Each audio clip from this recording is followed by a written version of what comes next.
Councillor বলে কথা, তাও আবার শাসক দলে।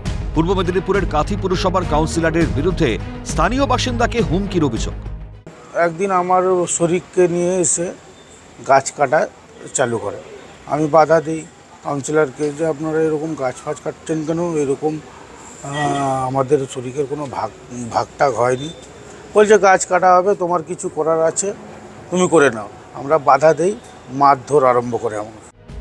অভিযোগকারীর দাবি, শরিকি বিবাদের জেরে সম্পত্তি ভাগাভাগিতে সমস্যা।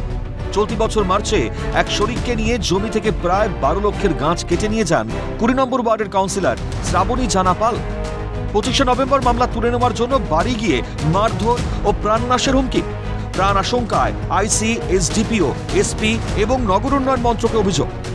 হঠাৎ আমাকে লোকজন দিয়ে আমাকে এরকম কাউন্সিলর বলছে, তোরা কেস তুলবি তো তুল, তোরা আমাদের নামে কেন কেস করছিস, আপনি গাছ কেটে নেবেন কেন, না তো ওদের কী পরিস্থিতি করব। তো বারবার আমার বাড়িতে সে মাউন্টেন ক্লাবে 8-10টা ছেলেকে নিয়ে ঢুকছে এরকম। তারই জন্য কমপ্লেনটা দিয়েছি, কিছু যদি হয়ে যায়। সন্দেশখালী শাহজাহান চোপড়ার জেসিবি, জোর জুলুমের রাজনীতি ঘাসের মতো গজিয়েছে জেলায় জেলায়। পারিবারিক সমস্যার মীমাংসায় যাওয়া অভিযোগ উড়িয়ে দাবি কাউন্সিলর।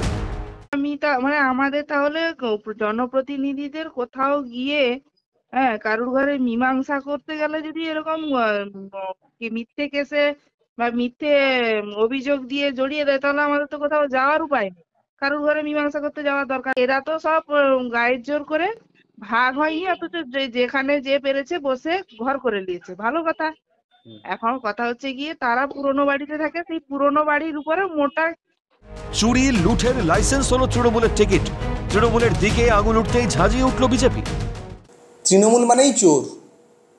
কাউন্সিলর তারা হয়েছেন ছাপ্পা করে, ভোট লুট করে, চুরি করবেন বলে।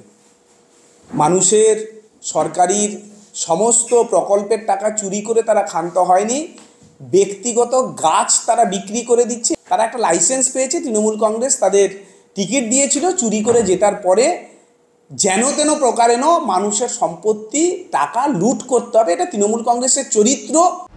কাউন্সিলর নাকি স্থানীয় বাসিন্দা, কার দাবি ঠিক? প্রশাসন তদন্ত করলেই হয়তো সবটা বোঝা সম্ভব। বিনোদ মণ্ডলের রিপোর্ট, ক্যালকাটা নিউজ।